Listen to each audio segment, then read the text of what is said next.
Hey guys, welcome back to my new video. তোমরা কেমন আছো? আশা করছি বেশ ভালো আছে। আজ বেশ কিছুদিন পরে নিজের স্কিনটাকে একটু যত্ন নেওয়ার জন্য এসে গেছি।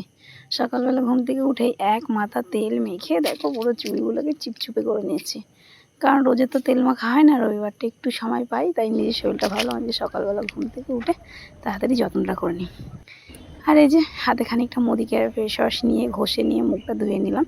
এখন হচ্ছে স্কিন টাইপসের ফেস প্যাক, তো সেটাকে ওই যে হাতের মধ্যে নিয়ে বেশ সুন্দর করে ফেসিয়াল প্যাকের মতন দিয়ে প্রোডাক্টটা সারা মুখে সুন্দর করে লাগিয়ে নেবো। শুধু ফেস ওয়াশটা দিয়ে মুখটা ধুতেই মুখের গ্লোটাই পুরো চেঞ্জ হয়ে গেল। আর রোজের ভাবি যে আজকে একটু মুখের স্কিন কেয়ারটা সুন্দর করবো, স্কিন টিপসটা মানে স্কিনটাকে একটু গ্লোয়িং করবো। রোজের কাজের তাড়নায় আর হয় না। আজ সকালবেলা ঘুম থেকে উঠে তাই ভাবলাম আজকে আর কোনো কাজ নয়, আগে নিজেকে যত্ন নেব, দ্বিতীয়ত অন্য কাজে যাব। কিন্তু যা ভাবনা সেটাই।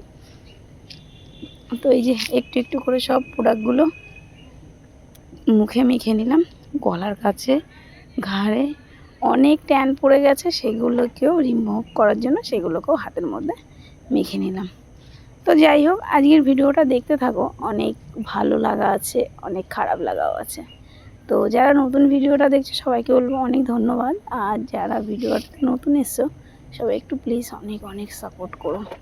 রোজ যেভাবে ভিডিওটা শুরু করি আজকে একটু অন্যরকম, টপিকই খুঁজে পাচ্ছিলাম না কি শেয়ার করব। তো চলো ওই প্রোডাক্টটাকে ধুয়ে মানে ওই প্যাকটাকে আমি মুখ থেকে মুছে দিই।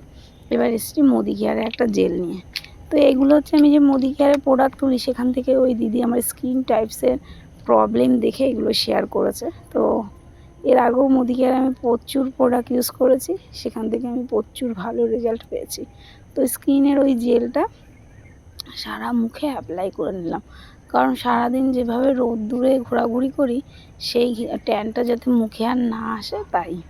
তো যাই হোক, মুখে যে পুরো প্রোডাক্টটা জেলটা ঘষে ঘাসে নিয়ে দেখো মুখের গ্লোয়িংটা পুরো একদম আলাদা রকম হয়ে গেছে। যাই হোক, এবার আজকে আবার হঠাৎ বাপের বাড়ি থেকে ফোন এলো যে আজকে বাড়ি যেতে হবে। তো যাই হোক, ওই যে বললাম সকালবেলা বাসি কাজ না সেরে নিজের স্কিনটাকে আমি যত্ন নিয়েছি। তারপরে হচ্ছে যে ঘরে চলে এলাম। আর এই ঘরটা হচ্ছে আমাদের ভাঙাচোঙা হচ্ছে, পুরো ফাঁকা। এটাতেই আজ থেকে কাজ হবে, মিস্ত্রি আজ থেকে লাগবে। আর সারা উঠোনে মালপত্র পরে পুরো উঠোনটা ভর্তি হয়ে রয়েছে। আর সকালের ওয়েদারটা কি দারুণ হয়ে রয়েছে। আজ তো বিকেলে বৃষ্টি হওয়ার কথা, আর চারিদিকটা একটু মেঘলা মেঘলা ঝোড়ো হাওয়া, বেশ খুব ভালো লাগছে। আর এতটা সকালে কখনো উঠি না, তো তাই জন্য সকালটা দিকে বেশি সুন্দর লাগছে। বাবা এদিকে ঘুম থেকে উঠে মন্দির মানে বেদি, ঠাকুরের বেদিটা ধুয়ে টুয়ে নিয়ে চলে গেছে। আর ওদিকে মিস্ত্রি চলে এসেছে, ওনাদের জিনিসের ব্যাগপত্র সব বার করছে। আর ওই যে বললাম বাপের বাড়িতে আজকে পুজোর নেমন্তন্ন ছিল। তো যাই হোক, এই যে রাস্তায় বেরিয়ে পড়েছি, ভরা দুপুরে বেরিয়েছি বন্ধুরা। কেমন লাগছে শুধু দেখো, ফাঁকা মাঠে কেউ নেই, আমি আর ছেলে। আর এই যে বাপের বাড়িতেই চলে এসেছি।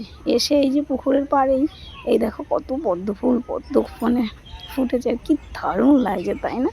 তো সেটাকে দেখে একটু ভিডিও করলাম, আমার খুব ভালো লাগছিল। কাছে যাওয়া গেল না তাই। তো যাই হোক, এবার যাচ্ছি জেঠুর বাড়ি। জেঠুর বাড়িতেই পুজো, আমরা সবাই হেঁটে হেঁটে যাচ্ছি। আর এই যে বোন আর মা, সেই ফাঁকে আমরা দেখতে পেয়েছি গাছে দুটো আম পাকা। সেই তো দেখে আমার বোনের পুরো মাথা খারাপ হয়ে গেছে। মাকে বলছে তুমি গাড়ি থেকে নামো, আমি গাছে ঢিল মেরে আমটাকে পারবো। আর ও হাতের টিপ এত ভালো, তার মধ্যে ওই দেখো ও আর গাড়ি চালিয়ে এগিয়ে যেতেই পারছে না, তার মধ্যেই দিদির ছেলে একটা ঢিল মেরে এই যে পাকা আমটাকে পেরে দিয়েছে। দেখেছো কীরকম হলুদ হয়ে গেছে, আর আমটা কিন্তু খুব মিষ্টি হয়েছিল। আর এই যে তারপরে জেঠু বাড়ি চলে এসেছি, ব্রাহ্মণও চলে এসেছে, পুজোর জোগাড় চলছে। যাই হোক, পুজোটা এরকমভাবেই মানে হতে হতে সন্ধ্যা। আর আমার জেঠু বাড়ি তো প্রচুর হাওয়া দেয়।